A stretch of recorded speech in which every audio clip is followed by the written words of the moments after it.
ಇಷ್ಟೇ ತಗೋಬೇಕು, ಸ್ಮಾಲ್ ಅಂತ ತಗೋಬೇಕು.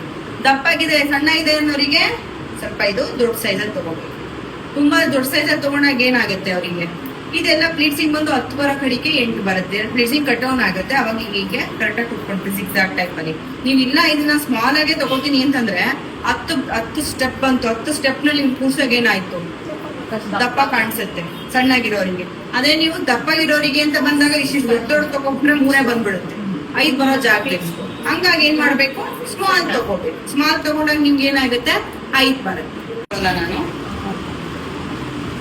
1 ಮೊಳನ 2 ಮೊಳನ ಇದರಿಂದ 2.5 ಹೇಳಿದೆ ಅಲ್ವಾ. ಲೆಂತ್ ಇದ್ದಾರೆ ಅಂದವರಿಗೆ 3 ತಗೊಳ್ಳಿ ಅಂತ ಹೇಳಿದೆ. ಇವ್ರಿಗೆ 2.5 ಮೊಳ ಸಾಕು ತಾನೆ, ಚೆನ್ನಾಗಿ ಕಾಣಿಸುತ್ತೆ ಅಲ್ವಾ. ಸೊ ಕೈ ಅಳತೆ ಗೊತ್ತಾಗ್ತಾ ಇದೆಯಾ, ಶೇಪ್ ಅಳತೆ ಗೊತ್ತಾಯ್ತಾ, ಮತ್ತೆ ಬಾಡಿ ಮೆಜರ್ಮೆಂಟ್ ವೈಸ್ ನೀವ್ ಹೆಂಗ್ ತಗೋಬೇಕು ಅಂತ ಅರ್ಥ ಆಯ್ತಾ. 3 ರೀತಿ ಹೇಳ್ಕೊಟ್ಟಿದೀನಿ ನಿಮ್ಗೆ. ಸ್ಯಾರಿನ ಯಾವ ತರ ಮೆಜರ್ಮೆಂಟ್ ತಗೋಬೇಕು ಅಂತ. ಶೇಪು ಒಂದು, ಹ್ಯಾಂಡ್ ಕೈಯಲ್ಲಿ, ಮತ್ತೆ ಇನ್ನೊಂದು ಒಂದು ಬಾಡಿ ಮೆಜರ್ಮೆಂಟ್. 3 ರೀತಿ ನೀವು ತಗೊಂಡು ಮಾಡ್ಬೋದು. ನೀವು ಬಾಡಿ ಮೆಜರ್ಮೆಂಟ್ ನ ಮನುಷ್ಯ ನಿಮ್ ಮುಂದೆ ಇದ್ದಾಗ ತಗೊಂತೀರಾ, ಓಕೆನಾ. ನಿಮ್ ಟೇಪ್ ಮೆಜರ್ಮೆಂಟ್ ಬಂದು ವಿಡಿಯೋ ಕಾಲಲ್ಲಿ ಅವ್ರು ಸಿಕ್ಕಿಲ್ಲ ಅಂತಂದ್ರೆ ತಗೊಂತೀರಾ. ಮತ್ತೆ ಇನ್ನೊಂದು ಯಾವ್ದು ಹೇಳ್ಕೊಟ್ಟಿದೀನಿ, ಹ್ಯಾಂಡ್ ಮೆಜರ್ಮೆಂಟ್.